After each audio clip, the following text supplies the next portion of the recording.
back up from the affirmation that wobbles until you find one that doesn't. And the process for that is more general, more general, more general, more general. More general, more general, more general. Esther has started a new process that she's been having fun with. She's been drawing circles around a big circle. And in that outer circle, she makes really general, wobble-free statements. No challenge to herself, no question. She just writes in those circles things that are completely wobble-free for her. Things like treehouse. What's not to love about the treehouse? Or Kate. What's not to love about Kate? Really? Really? Grandchildren. Or squirrel. There is a very entertaining squirrel that is almost always available for Esther's delight.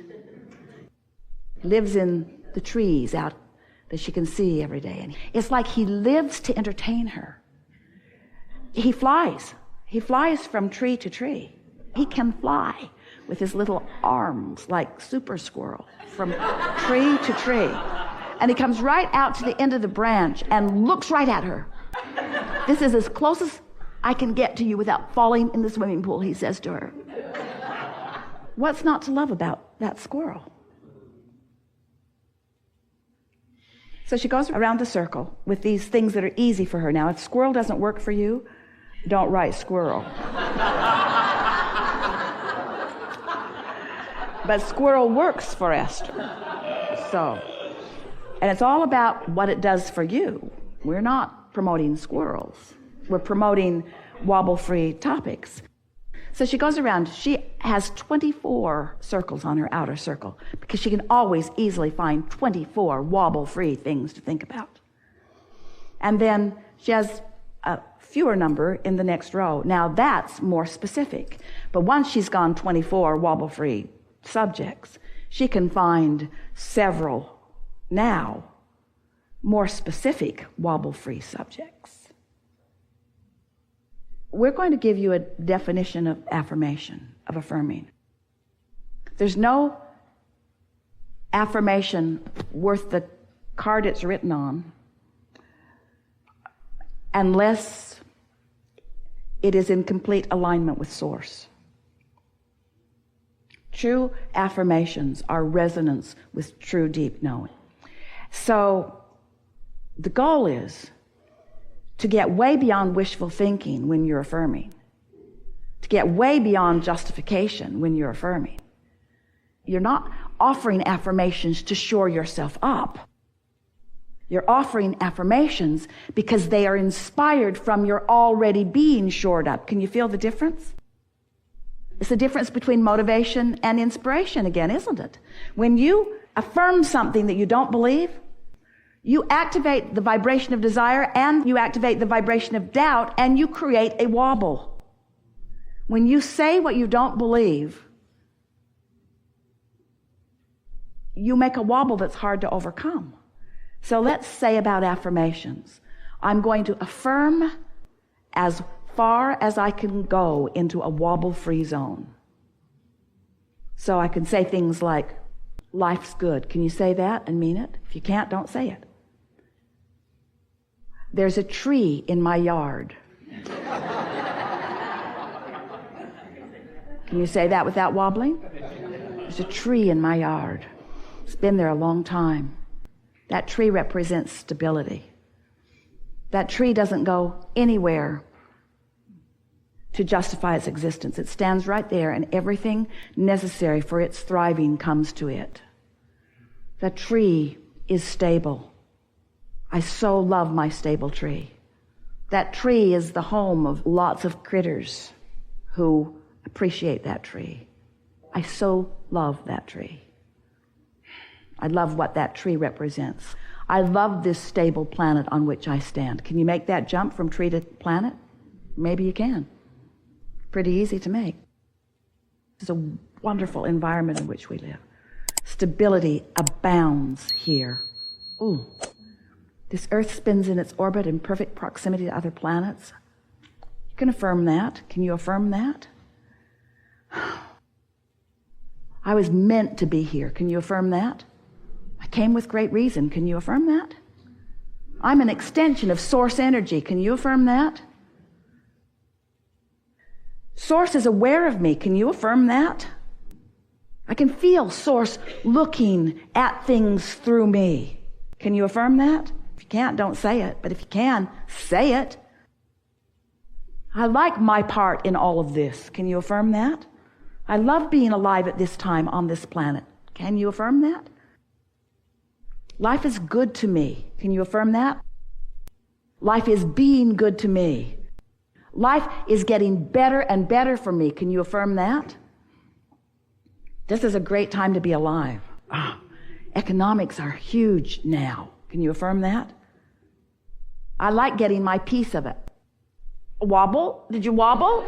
Then don't go there. Don't affirm what you can't say easily. Check your mood constantly. What are you affirming? And before you know it, you'll be affirming right into the detailed specifics of your life experience. Everything works out for me. Everything that I'm wanting, everywhere I go, things are lining up for me. I love how the ideas flow to me. I love how I'm in the right place at the right time. I like how easy it is to cue myself up to infinite intelligence. I like this world in which I live and all of the opportunities that present themselves to me on my path of no resistance at precise timing. And most of all, I like my ability to be there to receive them. I'm loving the realization that's coming to me these days. I'm loving how tuned into the frequency that I am. I really like the opportunities that are coming, and I know that they will always be there. It's fun to rendezvous with them. I don't have to rendezvous with all of them. I don't have to rendezvous with many of them. I just rendezvous with some of them, whatever I'm ready for, and it's always fun. It's always good. Life is good. I love this day. Can't wait for what it brings. Who's going to show up in my life experience today? Whoever it is, that will be a good thing. I affirm that. I affirm I will meet the funnest, clearest, most open, nicest, most satisfying, most fulfilling, most rewarding people will come to me today. This is going to be a good day. I affirm that. A good, good day. You see? There's no right or wrong to it. You just got to find your trail and just start affirming. And when you catch yourself affirming things you don't mean, say, never mind. I'd like to say that, but I'm not saying it from the whole of me. I'm saying that I'm trying to motivate myself into believing that. Don't do that. Don't motivate yourself into anything. It just makes the wobble more. When you try to force it, when you effort it, you make the wobble more. And when you make the wobble more, it's harder. Because you bring more of what you don't want along with more of what you do want, but you're still in that wobble place, you see. I'll turn on the juice when I'm clear. Law of attraction will respond to whatever I've got going on. So I'm just going to start simple. I'm going to start pure. I'm going to start easy, because law of attraction is the engine that's going to add the momentum and bring the details and bring the clarity to it. Bring the fascination, bring the fullness to it. All you got to do, you getting this? All you got to do is just start out not wobbling. And in the moment that you know you're wobbling, back up, even if it means take a nap. Back up from the wobble. Back away from the wobble. What's really happening is your source is supporting you on the new ideas that are being born. And it's not possible for you to get off track if you are in tune with the basis of that which is you. To make it really simple, the source within you loves. And as you are an extension of that love, and you are finding something in your environment to love, then you're in perfect concert and you feel wonderful. But if you find something to find fault with, and you're finding fault, then you have the free will to do it, but you have deviated from what you had set in motion before, and now you're beginning to wobble. So, is there an agenda from non-physical? Yeah, one of well-being. A perpetuation of well-being. Because in all of the universe, there is that which is wanted and the absence of it. So you could say that your inner being is calling the shots of well-being. And you are filling in the details of how the well-being will be translated. And when you start calling shots about not well-being, then you just deviate too far from the frequency of your source, and it feels like source has abandoned you. Source hasn't abandoned you, but you've gotten too far out of range to feel it.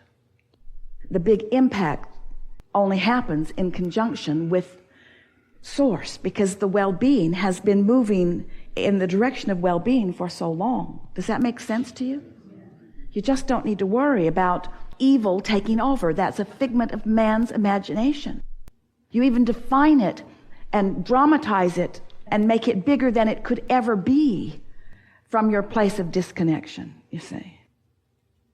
Esther will say it. What matters to me, Esther says every day, what matters to me is clarity, because that means alignment. And then she'll say, and fun, because clarity is fun.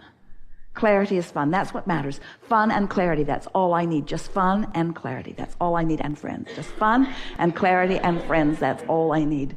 Fun and clarity and friends. Friends to have fun with and friends to experience clarity with. That's all I need is just fun and clarity and friends and places to go with my friends. Fun and clarity and friends and places to go with my friends. Fun and clarity and friends and places to go with my friends. And really good food. Fun and clarity and friends and places to go with my friends where there's really good food. That's all I need. And on and on and on and on it, on and on and on and on it goes. Occurred to Esther the other day. She's sitting and writing and journaling and sketching and drawing focus wheels and thrilling herself with clarity and feeling appreciation for that and that and that and that and that. She got such momentum for appreciation going, and then she suddenly began thinking of all the things that had led to all the things that she was feeling appreciation for. And the list just went on and on. She was sort of feeling the background of all of it and realizing that all of that is now in her background was in the foreground for someone at some time. It was someone's leading edge. Now it's the background for her. Now it's the basis for her where she stands in her leading edge. But everyone has always been looking forward, it occurred to her. They've all been looking forward, and everything that has been before is all pointed toward where I am now. And suddenly she felt herself at the pinnacle, at the point, at the receiving end of this huge funnel of well-being. Everything that had ever happened before, it felt like it all had happened for the benefit of her standing right here, right now. All of it. Everything everyone had ever thought, everything that everyone had ever wanted, every road that had ever been built, every FedEx truck that would ever gotten on the road to bring her something that she just ordered from Amazon yesterday. In other words, everything in all of the universe felt as if it existed for this moment in time, for this leading edge beingness, for this culmination of who she is right here, right now. And you know what? She's right. But as she figured that out, now she's standing in a place of worthiness like she has never stood in before. All of this for me, all of these thoughts for me, all of this benefit for me, all of this transportation, all of this economics, all of this industry, all of this technology, all of this for me, all of this for the benefit of what I see here and here and here and here and here. When you stand in that place of appreciation of what is available to you because of all that has come before, but you focus forward, which is the only place that you can focus, you will discover that it is the new idea that is the richness of this promise of creation that you have come for. Not the accumulation of what others have accomplished, but the inspiration of the new idea, because it's the hatching of what's new that we all live for, you see. We are eternal beings, and it's that new hatching. It's that new hatching that gives you the goosebumps, always. The new hatching. More to taste, more to feel, more to see, more to smell, more to hear. More to experience, more to live.